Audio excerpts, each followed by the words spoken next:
7th, 2020 meeting of the Brighton Town Board. I'm Bill Maley, Brighton Town Supervisor, and I'm pleased to have everybody joining us for what is now, I believe, our 5th Zoom remote town board meeting. These meetings are being held on Zoom pursuant to Governor Cuomo's executive order that modified some of the provisions of the open meetings law to enable local government bodies like the town board to continue to meet, continue to do business in a way that would be accessible to the public. And of course, we take that accessibility very seriously.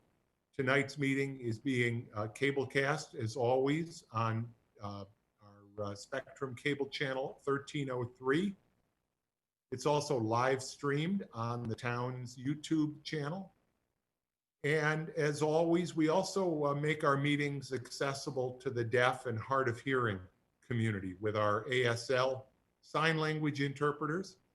Tonight, I'm pleased to welcome Paige Geisler and Heather Barzinski, who are our interpreters tonight. Thank you for being here and bringing us out to the public. We're going to start, as we always do. We've got a couple of flags up here on the Zoom screen, but I will lead in the pledge to start. I pledge allegiance to the flag of the United States of America and to the republic for which it stands, one nation, under God, indivisible, with liberty and justice for all.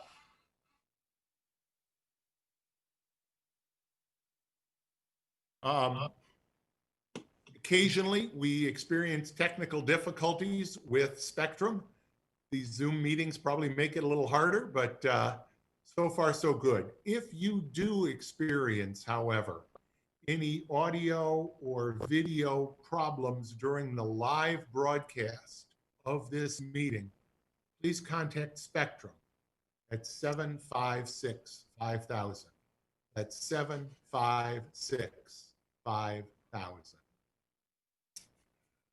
Just an update on things, because we are continuing to plan for reopening, just as we've been hearing about the state moving from phase to phase. We at the town of Brighton continue to spend a great deal of time discussing opening town hall to the public, as well as continuing all of our various activities. When we do open, we will open for appointments only, and we will continue, at least for the time being, to conduct as much business as we can remotely for your safety, for our safety, for our staff's safety, but also, quite frankly, in a lot of cases, for your own convenience. So that's our goal. We will keep you posted on exactly the timing. There will be a soft opening. We will begin to take your appointments, but we'll also be talking to you about whether it's something that you can do, in fact, remotely. So, you know, when you do come in to the building for your appointment, we will be conducting temperature checks.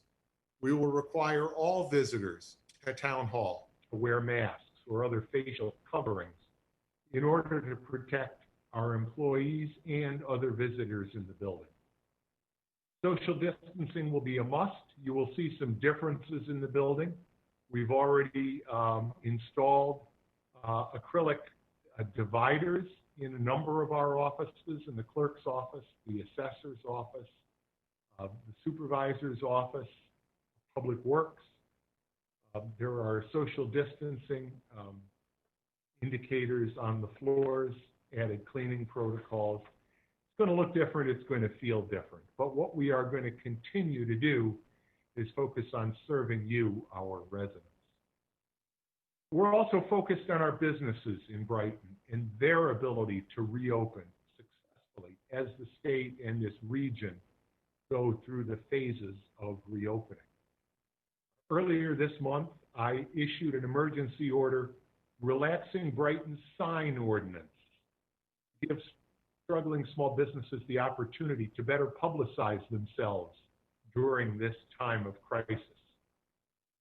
I've also spoken with a number of restaurant owners about the burdens they will face when they're allowed to reopen for indoor dining. And we're discussing internally, and I plan to issue another emergency order, streamlining the process so that outdoor seating can be a possibility for restaurants in the community without having to go through quite as much of a process through our planning board, through our zoning board. We wanted to do it administratively, and that's going to be our plan going forward.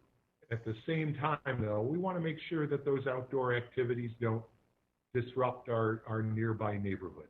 So it's a balancing act, but we really are focused on making sure businesses can reopen successfully here in Brighton. Talked a little bit about opening town hall. We've talked in the past about the work that our departments are doing. I want to focus again on the highway department. We get a lot of questions about that. The highway department has been out working at full staffing levels for several weeks. They've done a lot this year already. They've already completed, as of today, chip sealing of the entire chip sealing project plan for 2020. 30 streets in the town of Brighton have been chip sealed. Great job, Mike and your department. They also continue to pick up both bulk and containerized lawn and garden debris. As we've talked about in the past, they're working one person per vehicle for safety. We haven't gotten to your street yet for bulk pickup. Don't worry, we will. But as always, I want to encourage our residents, especially this year, containerize your debris whenever possible. It's cleaner and neater on your neighborhood. We'll get it picked up more rapidly. And if you do have to leave bulk debris, please don't put it in the street. Place it on the grass, place it on the tree lawn. If it's in the street, it becomes dangerous to cyclists, to pedestrians. It can cause drainage issues. So please keep those debris out on the grass when they're safe. Now, as I've done at each meeting during this pandemic, I've been pointing out some of what Don Alhart might call bright spots, and what I call, sorry, Don, cribbing again, Brighton spots. People have been going above and beyond to make things a little brighter in Brighton during these difficult times. This past Monday, of course, was Memorial Day. And unfortunately, we weren't able to honor the day, honor our veterans that have given ultimate sacrifice at the Brighton Veterans Memorial as we normally would. But last week, just in time for Memorial Day, Brighton resident, Colonel in the Marine Corps Reserve, who had been serving in the New York, New Jersey area during the worst of the COVID-19 outbreak, often at the field hospital set up at the Javits Center in Manhattan, returned home to his family here in Brighton. Colonel Matt Nafis came home, frankly, from a hazardous zone right here in our own country, but he's home to his family and the entire community threw him a surprise parade Saturday morning. With fire trucks, ambulances, and police escorting, Matt was surprised by block after block after block of a parade of cars with friends, neighbors, and fellow veterans, all in line to thank Matt for his service. I had the pleasure and the honor of being a part of that parade, and I want to express the thanks of an entire community to Colonel Matt Nafis. I believe Matt's watching tonight. Matt, Mary surprised you again. Brighton is grateful for your service. Brighton is so glad you're home safe. And Brighton is proud of your service, not just this year, not just these past couple months, but throughout your career in the Marine Corps and the Marine Corps Reserve. And of course, thank you to all of our veterans. We honor and remember the men and women who gave their lives for our country and for our freedom, and the families that mourn their loss. We join you in mourning. We join you in gratitude and respect on Memorial Day, every day. So in a minute, we're going to be starting our open forum, as we always do at these town board meetings. And anybody that would like to participate with a question or a comment can call in to 303-3060. That's 303-3060. But first, we have a proclamation tonight. It's a proclamation that actually I issued last week. Last week was Emergency Medical Services Week. But tonight, we have Dennis Mites here, one of the leaders and long time members of Brighton Volunteer Ambulance. And Dennis, we're so pleased to have you here to remotely, at least, accept this proclamation, which is in the meeting packets. And by the way, I just want to remind everybody, if you are following us along, you can review that whole meeting packet, including this proclamation, by going to the Town of Brighton's webpage, townofbrighton.org. And the link to this whole packet is right there. But I'm going to read a portion of this proclamation that honored Emergency Medical Services Week, which was last week, May 17th through 23rd. Whereas the town of Brighton joins with countless other communities across the nation in support of Emergency Medical Services Week and the theme, Ready for Today, Preparing for Tomorrow. Acknowledging that EMS has grown to fill a public health gap by providing out-of-hospital care, including preventative medicine and follow-up care. Whereas today we honor Brighton Volunteer Ambulance, which has served the town of Brighton since 1986 in partnership with our police department and fire departments, and provides the highest quality EMS care and community support programs. Whereas whether career or volunteer, BMS workers engage in thousands of hours of specialized training and continuing education to enhance their life-saving skills for the benefit of all the people of Brighton. Now therefore be it proclaimed that I, William W. Maley, Brighton Town Supervisor, and on behalf of the members of our Town Council, do hereby recognize May 17th through May 23rd, 2020 as Emergency Medical Services Week, belatedly, and commend Brighton Volunteer Ambulance for your unfailing commitment to quality service and unwavering courage and professionalism, especially in the face of the unprecedented challenges brought by the COVID-19 pandemic. Thank you for helping us in our moment of greatest need. This proclamation is signed by myself, William W. Maley, Brighton Town Supervisor, on behalf of the entire town board. And I'll show everybody that proclamation.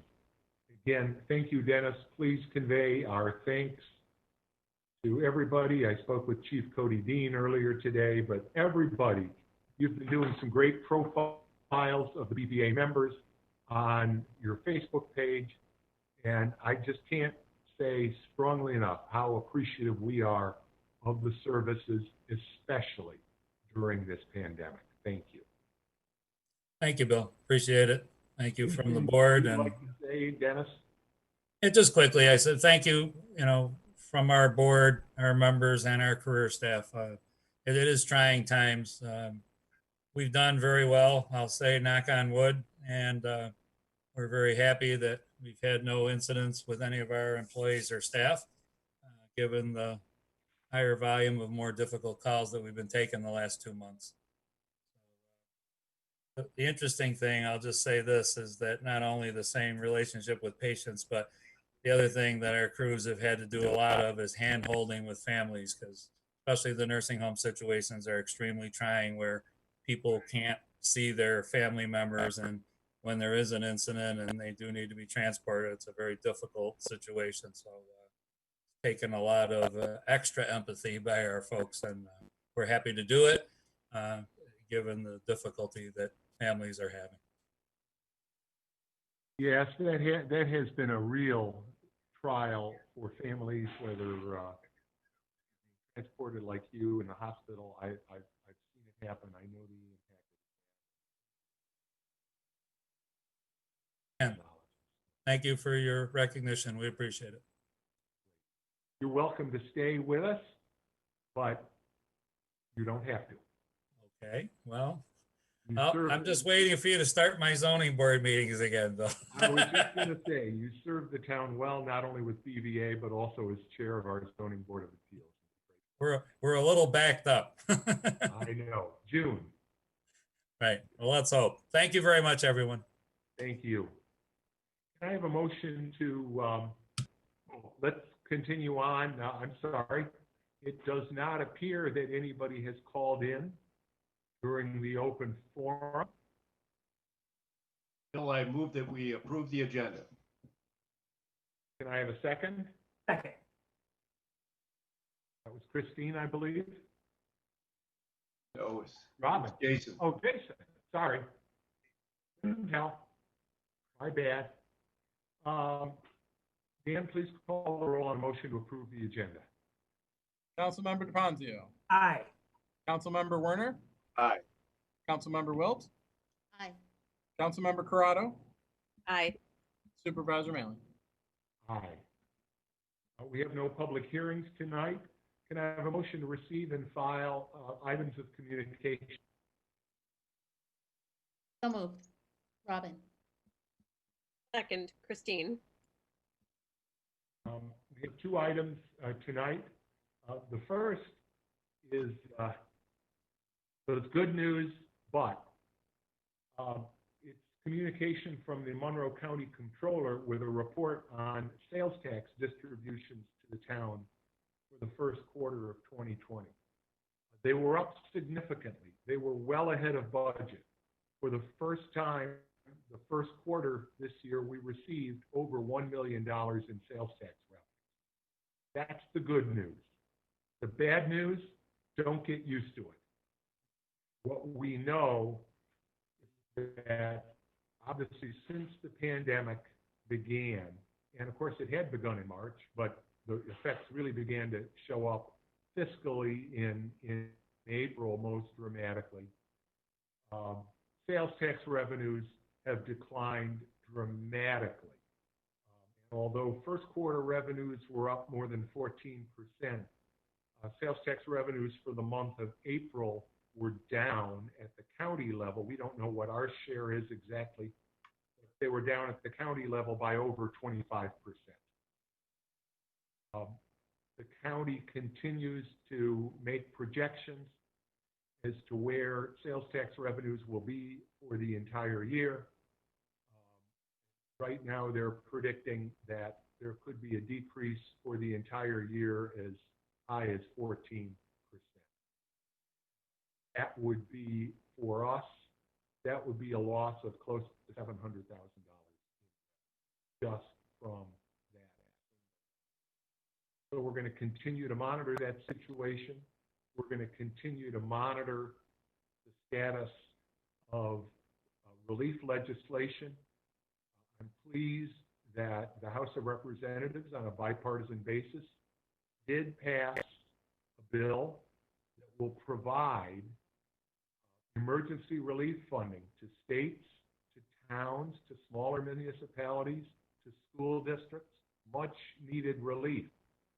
That potential $700,000 loss in revenues for this year is just from one single revenue source, sales tax. We know that COVID-19 is having a major impact on our budget.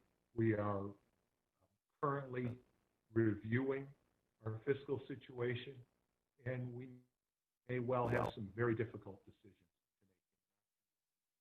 to make, particularly if the Senate continues to refuse not only not to pass that bill, but not to take any effort.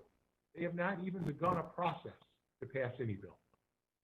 And the teachers, the firefighters, police officers, the highway workers who chip sealed those 30 streets in the town of Brighton just in the past 2 weeks. We all need funding so we can continue to provide. Appreciative to the House for having taken action, to the Senate, I would say it's time. It is urgent. Please pass legislation. The other item we have is, unfortunately, we have the resignation of Marjorie Clifford, Deputy Clerk Administrator, dated May 21st. We will miss Marjorie. I know they will miss her down in the court.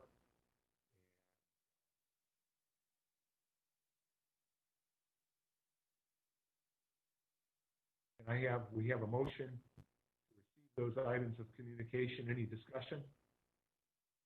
Hearing none. Dan, please call the roll. Councilmember DePonzio, Aye. Councilmember Werner, Aye. Councilmember Wilt, Aye. Councilmember Corrado, Aye. Supervisor Maley. Aye. Once again, our committees, town board committees have not met due to the COVID-19 virus, but each of our committee chairs may wish to give a brief report.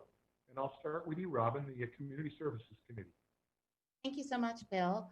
As you mentioned, the Community Services Committee has not met since the last town board meeting. We were due to meet on May 20th. But I do have some updates from our department heads. In our recreation department, news in that department is relatively unchanged at this point. In-person programs and community events are still suspended, and the recreation department is still operating remotely for the time being. Limited online programming is available on the town website, and more will be added as programming is developed. Meanwhile, we are hard at work trying to determine the safest path forward for resuming programs when appropriate. We also recognize the importance of summer camp, and we are working diligently with state health officials to determine if any type of summer camp will be possible. We will keep the community posted on any updates in that arena. Sad to report that the Brighton Town Hall pool will remain closed for the duration of the 2020 summer season. And we will be having some updates to our Brighton Farmers Market. The Brighton Farmers Market did reopen with new COVID-19 procedures on Sunday, May 24th at the Brighton High School parking lot. Bill will provide an update to the current procedures. These new policies are subject to change and will be adjusted as warranted given the status of the COVID-19 crisis. And for up-to-date information, you can always check out the Farmers Market online site, that is www.brightonfarmersmarket.org. And you can stay up to date with all of our recreation announcements on our website at www.townofbrighton.org/rec, or on our Facebook page, www.facebook.com/Brighton Recreation. In update to our Parks Department, tennis is currently the only low-risk recreational activity that is allowed. Courts and nets were reopened and installed on Monday, May 18th. Lodge and pavilion reservations have been canceled and refunded up through June 30th. Parking at Corbett's Glen is still restricted as part of the town's executive order. We are currently not accepting reservations for lodges, pavilions, nor athletic fields. Basketball courts, athletic fields, pavilions, and playgrounds remained closed to date. The July 4th celebration, including the Chamber of Commerce 5K race, has been canceled. Full-time staff resumed regular work shift hours on May 18th. We have strict policies in place that allow staff to safely work in various park areas and remain socially distant. Mask and face coverings are mandatory when social distancing cannot be practiced. We are trying to get it caught up with various projects and maintenance tasks that are on deck for this season. Part-time permanent staff returned to work on Saturday, May 23rd, and are following the same policies of the full-time staff members. We reopened outdoor park bathrooms on Saturday, May 23rd, and we're busy implementing new sanitizing and cleaning protocols, including using electrostatic pumps and sprayers to disinfect large areas and detailed checklists for building rooms and general park common areas. An update to our census, at 72.7%, Brighton's census response rate is still trailing that of our neighboring towns and remains short of Penfield's, which is at 75.9%, Harrington's, which is at 77.2%, and Pittsford's, which is at 80.5%. As we all know, an accurate count is critical to ensuring that we're properly funded for emergency responders, infrastructure, after school programs, senior programs, and much more. At the end of the day, it really is about money, power, and data. Make sure Brighton gets its fair share by responding to the 2020 census. You can respond to the census at 2020census.gov. And thank you for participating in the census. An update to our CCA program, Monroe Community Power, which is the local CCA, municipal attorneys and town government designees met with representatives of Jewel, our CCA administrator, and Rocktricity, their subcontractor, on May 15th, with regards to establishing pricing benchmarks to enable the municipalities to go out to bid to secure competitive supply pricing. By recommendation of our CCA administrator, and in order to allow us maximum flexibility in making any decisions on responses to our supply requests for pricing, we are currently in discussions regarding issuing symmetrical benchmarks for 12-month fixed rate, 100% renewable electricity supply that must be lower than the 12-month average benchmark price, and for 24-month fixed rate, 100% renewable that must be lower than the 24-month average based on average price paid per kilowatt hour throughout the period, reflective of either weighted monthly consumption data in the municipalities or on unweighted simple average that reflects raw monthly data points, but does not necessarily reflect the impact of rates on customer bills. So the municipalities have been requested to provide feedback by the end of May to meet the goal of issuing a supply RFP on June 1st, 2020. The next regularly scheduled meeting of the Community Services Committee is Wednesday, June 17th at 9:30 a.m., but we do not know the status of whether that will be in person. Probably not. Please, thank you for your patience and observance of COVID-19 safety protocols. Please do stay safe and stay sheltered whenever possible. Thank you. Thanks, Robin. We'll go on from there. Chris, Public Works. Excuse me. Public Works has not met in person, and our next meeting is June the 2nd, which I assume we will also once more not be able to meet in person. However, as Bill reported at the outset, the chip sealing has been completed in the town.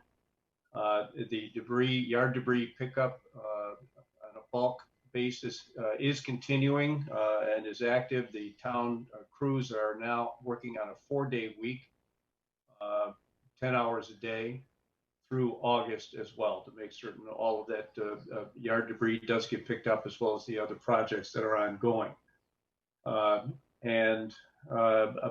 As I reported at our last town board meeting, we have received in our bids on the barn interior improvements, and Mike Guy and his staff are reviewing those to see if we can't go forward under budget.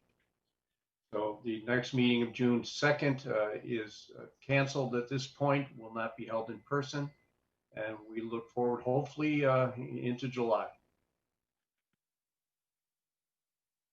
Thanks, Chris. Jason, finance. Yes, the Finance and Administrative Services Committee has not met in person. As I'd indicated at our last meeting, Finance Director Paula Parker has been submitting a list of action items with supporting correspondence and documentation for all the board members, and that happened in advance of this meeting. So each of the items that we'll be voting on, we did have the opportunity to receive correspondence and information from the department heads underlying the requests, and had the opportunity to ask any questions. It's just getting used to conducting business virtually as opposed to conducting it at in-person meetings. Our next meeting was supposed to take place on Wednesday, June 3rd. However, that's canceled due to COVID-19.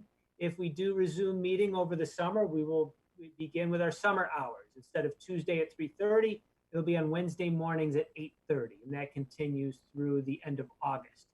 But for the time being, the June 3rd meeting is canceled. Thanks. Thanks, Jason. Christine.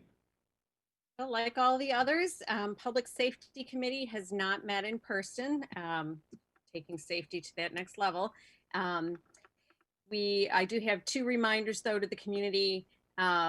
First, about reiterating Robin's reminder about masking in public.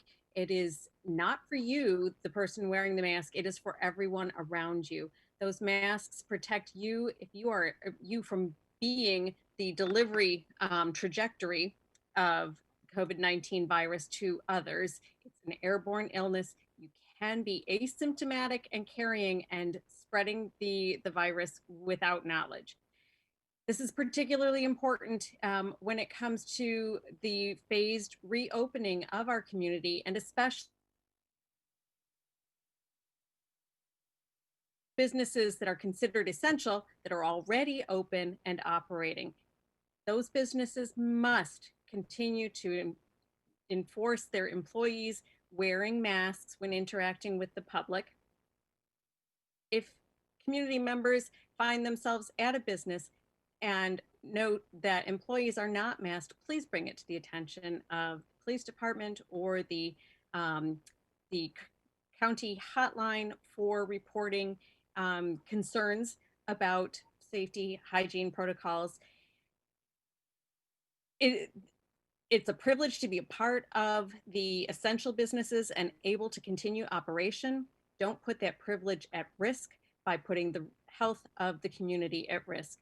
Sick customers become deceased customers and your business is no longer sustainable.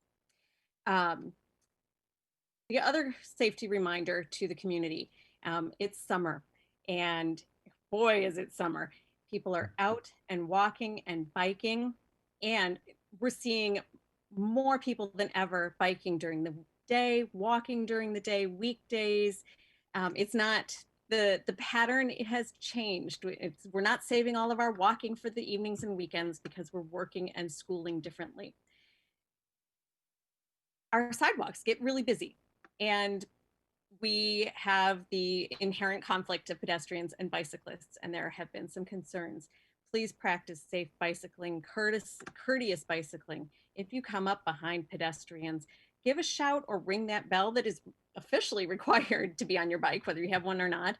Give a shout, holler on your left, put on the brakes, slow down, be careful navigating around crews, and acknowledge too that if you are on that bicycle and you're dinging that bell or shouting on your left, one, folks may not be aware, startled in the moment, or two, we have enough members of our community who do not hear audible alerts. And so you have to take that into account as well with our deaf population. So please share the sidewalks safely and carefully. We recognize that not all streets in Brighton are safe for bicycling, but we want to be a bicycle friendly, pedestrian friendly community. Ring the bell, shout on your left, or slow down and give the pedestrians a break. The next meeting of the Public Safety Committee is scheduled for Tuesday, June 9th at 8 a.m. in Town Hall, if we are back in operation at Town Hall. If not, we will bring an update to the community at the next board meeting. Thanks, Christine. The governor yesterday during his daily press conference said, wearing a mask is cool. Masks are cool, he said. He said, if I could issue an executive order that masks are cool, I would issue that order. So, you know, it's so important. Thank you for that reminder. I was really pleased over the course of the weekend.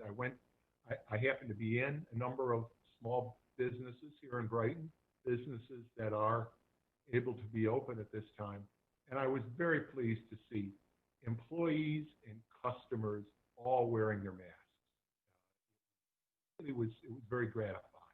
People all around town, just walking over here tonight, wearing their masks. So keep it up, Brighton. It's good. Okay, on to new business. Jason, reading and approval of the claims. Yes, Bill, earlier today, I reviewed claims totaling $648,002.28. Notable claims include to the Brighton Central School District in the amount of $62,242.15, representing the 2019 school rental fee and 50% of rental fees collected for the Recreation Department. And that's based on a formula where it's one-third share of utilities and maintenance expenses, and then a 50% share of amortization of capital improvements at the building. Also to CDW-G Computer Center in the amount of $7,078.70 for the purchase of various server room equipment as approved in the 2020 through 22 capital improvement plan. Also to Depository Trust Company in the amount of $116,628.78, representing the interest-only payment on the 2017 bonds, which was for $7,613.14, and the rest being toward principal and interest on the 2016 serial bonds for various equipment and capital improvements. Also to Hanson Aggregates in the amount of $5,199.67 for the purchase of asphalt for road work and road patching program. And finally, to the New York State Comptroller in the amount of $50,556, representing the state's share of the February 2020 state and county fines and fees collected by the Brighton Town Court. The claims all appear to be in order, and I move that they be approved. Second, Robin Wilt. Any discussion on any of those? Hearing none, Dan, please call the roll. Councilmember DeBonzio. Aye. Councilmember Werner. Aye. Councilmember Wilt.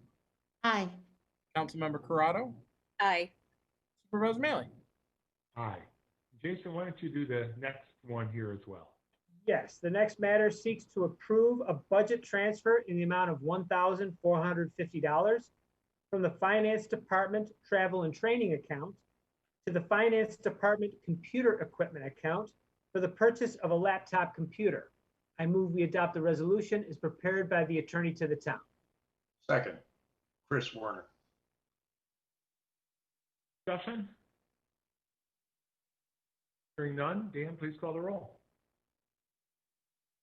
Councilmember DeBonzio. Aye. Councilmember Werner. Aye. Councilmember Wilt. Aye. Councilmember Corrado. Aye. Supervisor Mailey. Aye. I should have mentioned that was a computer for Bowles, the senior payroll clerk, who has been doing a lot of work from home and got to make payroll. So, Chris, if you'd handle the next one, please. The next item, Bill, is to approve a budget transfer in the amount of $1,000 from the Supervisor's Office Travel Training account to the Supervisor's Office Computer Equipment account for the purchase of a laptop computer. I move that we adopt the resolution before us. Second, Christine Corrado.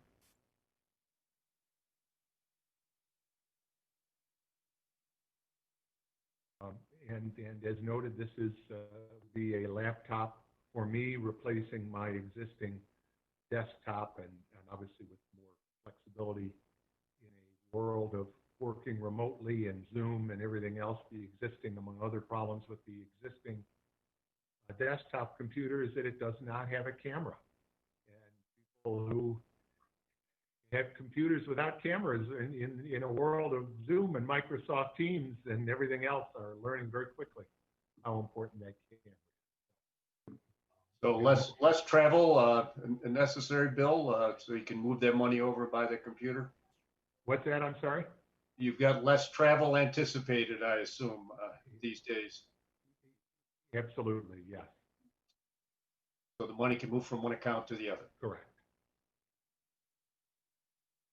We have a motion and a second. Further discussion? Hearing Bill? none, Dan, call the roll. Oh, Bill? Yes. There we are. I wasn't sure I heard you right. I think the money actually is moving from the town board travel account to the supervisor's equipment account. Yes, it is. Not from the town board supervisor's travel That's account.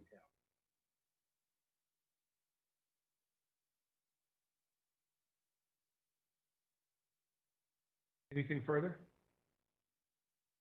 Okay. The Dan, summary indicates the supervisor's account, but let's look at the proclamation, or excuse me, the resolution. communication, it is the board's account. Yes, then, yes, it appears so. Then I would need to amend the motion. Well, the resolution is correct. The resolution says the board's account. The communication says the board. You may have misspoken, but the resolution itself is correct. It's the town board's. Yes, the resolution is correct. The summary that I read from on my motion is the opposite. Okay. It is from the town board travel and training account to the supervisor's account for that laptop computer. I amend my motion accordingly.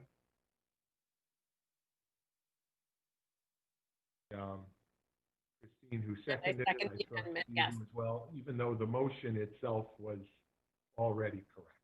Yes. Can you please call the roll? Councilmember DePonzio. Aye. Councilmember Werner. Aye. Councilmember Wilt. Aye. Councilmember Corrado. Aye. Supervisor Mailing. Aye. Rob. Thanks, Bill. The next matter seeks to authorize the supervisor to execute an agreement with Reformont, Hurwitz, and Daniel, PLLC, for legal services related to Article 7 certiorari cases for the assessor's office. I move that we adopt the resolution as prepared by the attorney to the town. Second. Jason, thank you.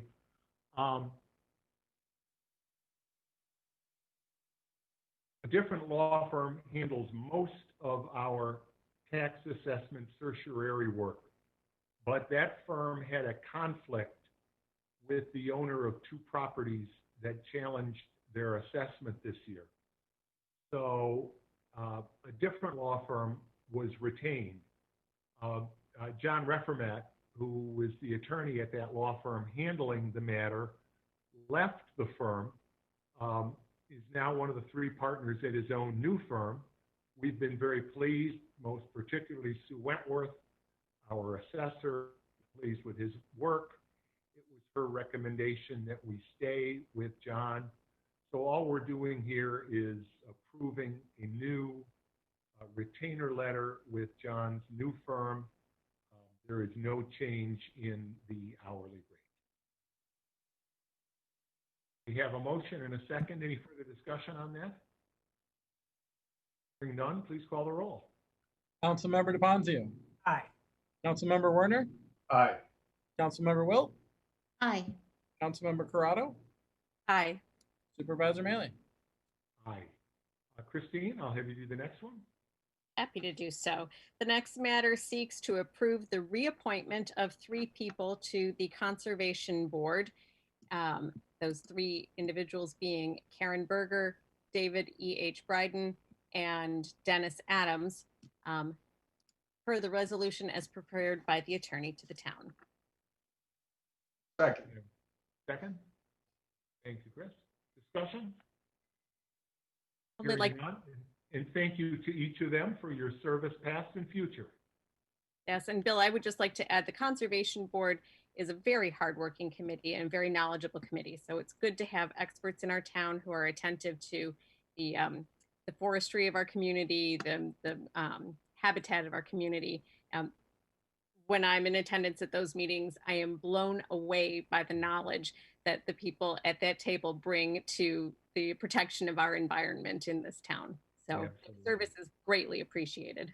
Yep. Wonderful to have people like that stick around, and be good ones here. Okay, we've got your motion and a second. Further discussion? Hearing none. Dan, please call the roll. Councilmember DePonzio, Aye. Councilmember Werner. Aye. Councilmember Wilt, Aye. Councilmember Corrado, Aye. Supervisor Maley. Aye. Chris?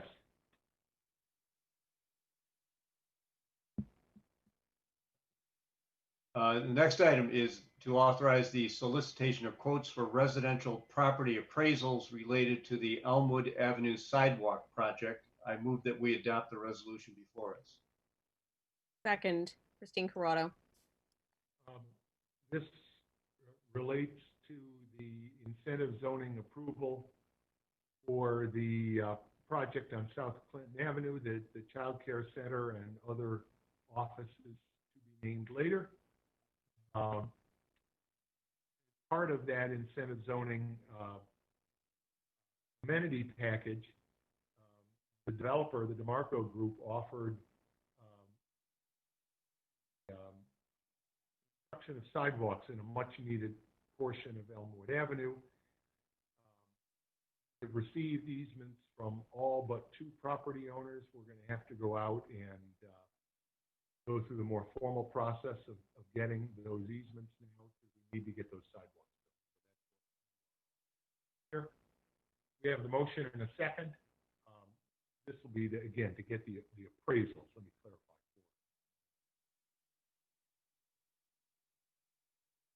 Motion and a second. Further discussion? Hearing none. Dan, please call the roll. Councilmember DePonzio, Aye. Councilmember Werner. Aye. Councilmember Wilt, Aye. Councilmember Corrado, Aye. Supervisor Maley. Aye. Jason, the last, well, not last, second to last. Yes, the next matter seeks to approve a budget transfer in the amount of $1,450 from the town clerk's office full-time wage account to the town clerk's office computer equipment account for the purchase of a laptop computer. I move we adopt the resolution as prepared by the attorney to the town. Second, Robin Wilt. Discussion? Hearing none. Dan, please call the roll. Councilmember DePonzio, Aye. Councilmember Werner, Aye.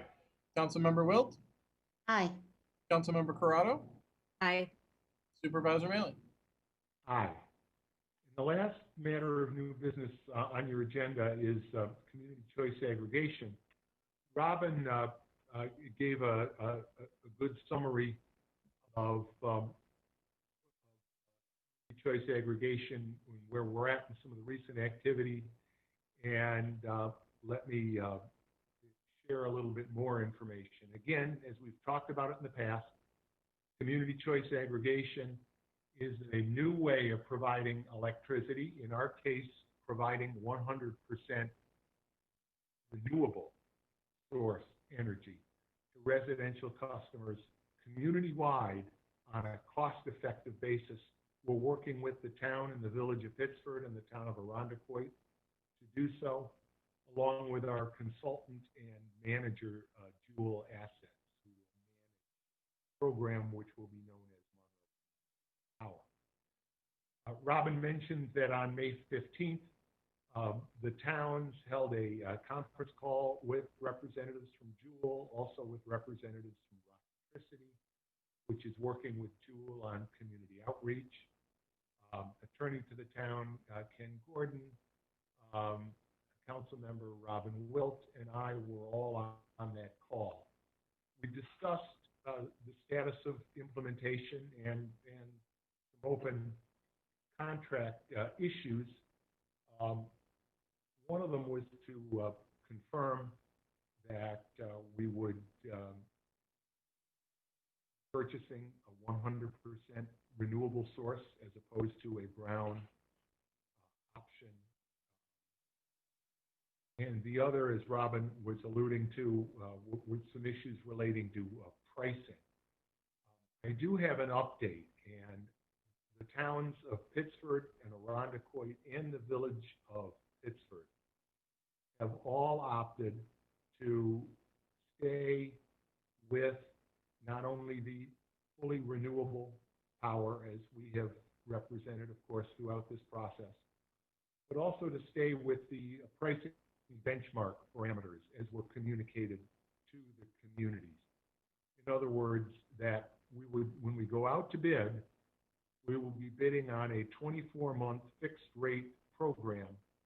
And the benchmark that we would have to beat is, as Robin said, there was some discussion about average or weighted average, but in any event, the 12-month average pricing. That is what was communicated to the public. Those communities all felt that that was still the way to go. And given the fact that that has been the structure that's been communicated to the public, I would concur in that recommendation. I would also suggest, and the reason this came up, there was a discussion about pricing trends in the wholesale power industry. Fascinating industry. I had some more conversations actually today with Glenn Weinberg, bringing him up to date on what each of those jurisdictions has done, and talking with him about the conditions that have caused power pricing actually to be quite low right now. It's partly COVID, but not entirely COVID. But that is, again, what has been communicated and what I believe we should stick with. But I also believe that CCA is very, very important. I keep talking about it's moving the needle. It's moving the needle towards renewable power in a way that has never been done in this region. So if under those pricing parameters we are not able to get a bid that is below that 12-month benchmark, I'm going to encourage us to very quickly, with good communication to the public, go back out for bids based on a 24-month benchmark in the hope and expectation that that will still be a rate that we can get under. That was certainly the indication that the representatives from Jewel Assets felt. But I am certainly reluctant to, at this point, start changing what we've communicated to the public, what was included in the proposal, without at least giving it a shot. So that is what we would do, and then my expectation is that at our next meeting, we don't have a final version of the energy supply agreement. Robin, in her discussion, was highlighting a few of the very fine points, and they're fine points, but they're important fine points that be included in that energy supply agreement. We have not seen the final version yet. I know we will before our next town board meeting, and we will take action to authorize that meeting at that time. But in the meantime, I anticipate that on this basis, Jewel will be issuing a request for proposals to prospective energy suppliers. We heard about a number of firms that we expect are active in the market, and we hope will be submitting bids for our community choice aggregation. That would give us the opportunity, if those requests for proposal go out early in June, would give us the opportunity to get proposals back early in July.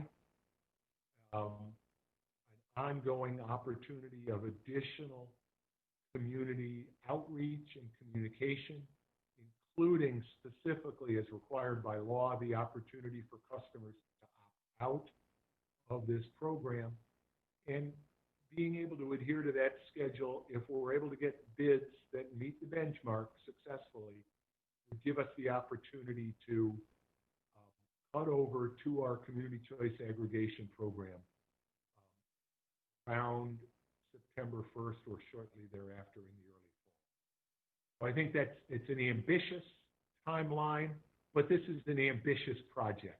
This is no time for half measures. This is no time for taking our eyes off the ball. I think it's phenomenal to see that all 4 of our jurisdictions, in the face of the pandemic, are continuing to move ahead, continuing to move to make sure that we can provide this community with the opportunity to purchase through renewable energy credits, 100% renewable. So that's an update on where we're at right now. I'm not asking for any action tonight. If anybody has any questions about that, welcome to, and then at next month, at our next meeting, the first meeting in June, I expect that we will authorize that final. And it is a very long energy supply. So any questions or thoughts on any of that between what Robin said earlier and between my? Bill, I just wanted to add one Sure. additional note.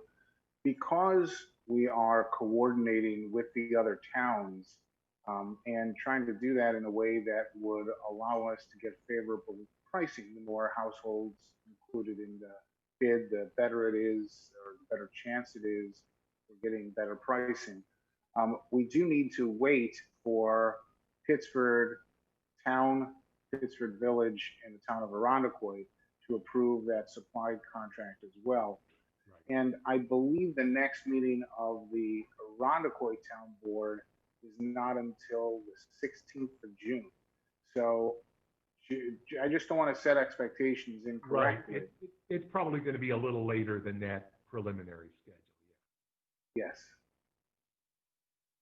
Yeah, I think they are the last.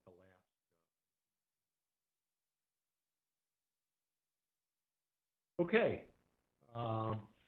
If there are no further comments, matters of the town supervisor. Paula, you have the April 2020 expense and revenue report.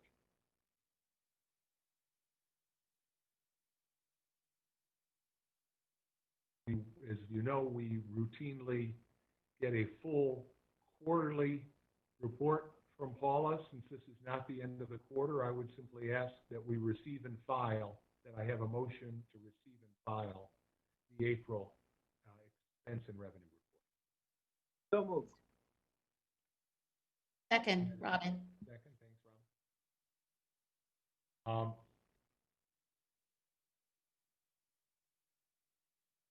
Questions? Dan, please call the roll then to receive and file the April 2020 expense and revenue report. Councilmember DePoncio. Aye. Councilmember Werner. Aye. Councilmember Wilt. Aye. Councilmember Corrado. Aye. Supervisor Maley.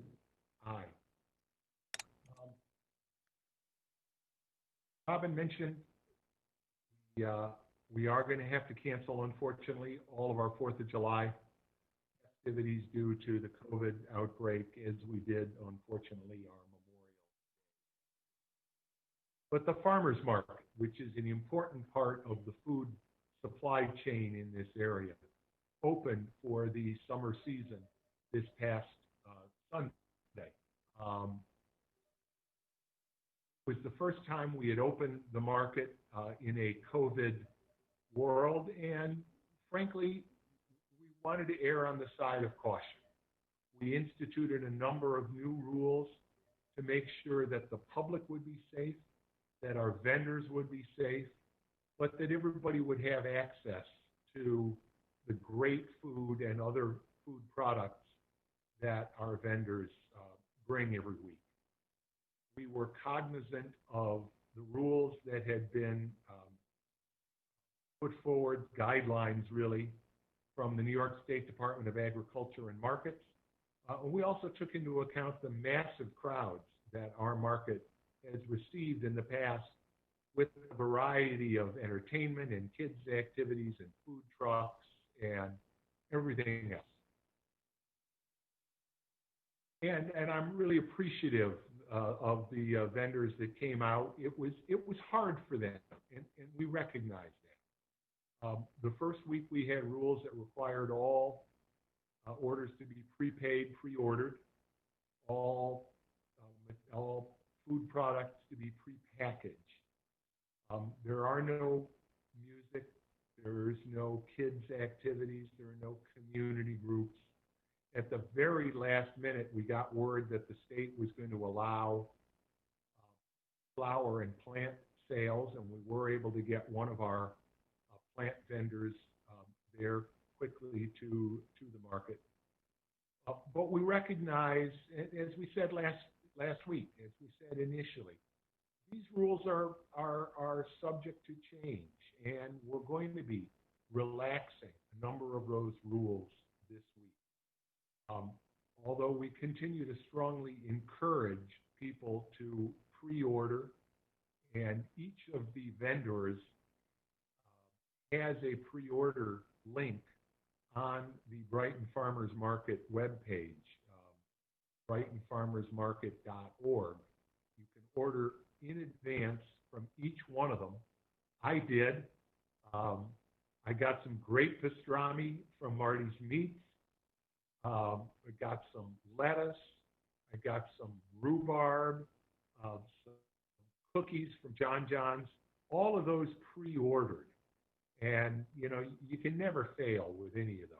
But this week, going forward, we're going to continue to offer the option and encourage you to use that pre-order option, but you will be able to purchase.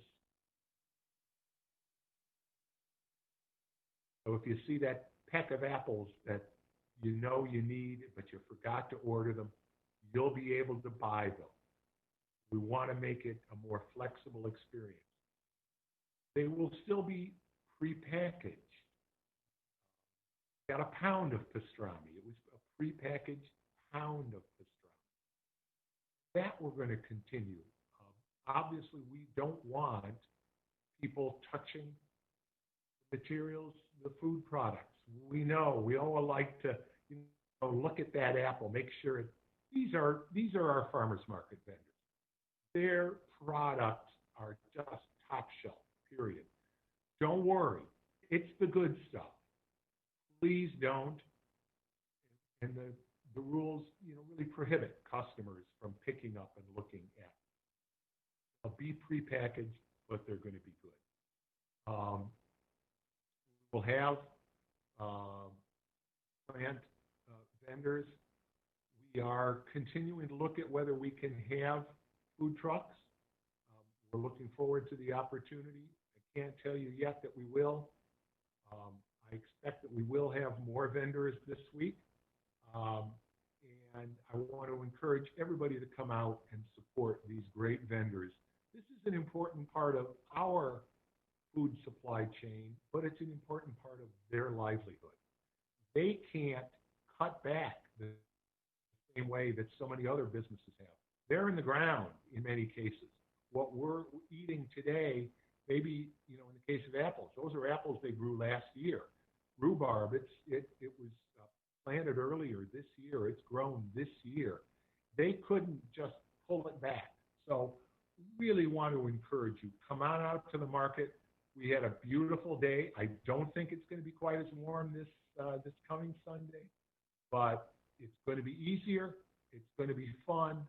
Come to the market, support our vendors. And that's all I have when it comes to matters of the supervisor, matters of the attorney to the town. Ken, anything? If I may, Bill, and I just want to say something briefly, and then I will yield back to you because I'm going to guess you're going to want to comment on this as well. Today, all of us in the legal community, in fact, in the Monroe County community overall, got some wonderful, wonderful news. Our good and old friend Ted O'Brien left his rehab program and headed home after 68 days, most of the time of which he was on a ventilator as a result of his contraction of COVID. I just want to send out My love and my support to Ted and his family, Sue O'Brien, who shared so much of her saga and Ted's saga on Facebook with all of us. What a hero you are. Ted, what a hero you are, and your entire family. And I just want to say great news, wish you the best, and yield the remainder of my time to Supervisor Mann. Absolutely. Thank you, Ken. Ted and I practiced law together 30 years ago. Some folks think Ted and I look so much alike, they thought we were related. So for decades, we've called each other cuz or cousin. We've argued. We have no disagreement. Ted refers to himself as my younger, better looking cousin. He's half right, at least. But I got to tell you, Ted, you looked damn good today. Seeing you get up out of that wheelchair, to have the guts to walk out gingerly, the Democrat and Chronicle article said, but walking under your own power to your car after 43 days on a ventilator. That is just short of unheard of. As Ken said, 68 days in the hospital. He's been rehabbing. He's got more rehab to do. It is a happy coincidence that is what his amazing wife, Sue, does for her professional career. So there's going to be no escaping this one, cuz you may think you go home and get a break and you go to the rehab. You're going to be rehabbing 24/7, buddy. But I just can't begin to tell you how good it felt and how proud I am of you, Ted. Sue, you are a hero.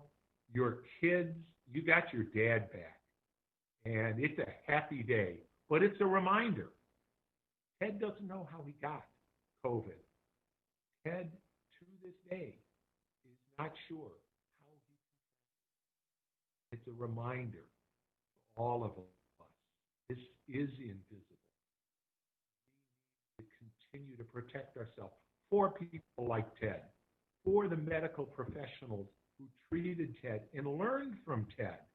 That's been one of the recurring themes of Sue O'Brien's Facebook post, that the medical professionals in this community, and Ted is the best guy you'll ever meet.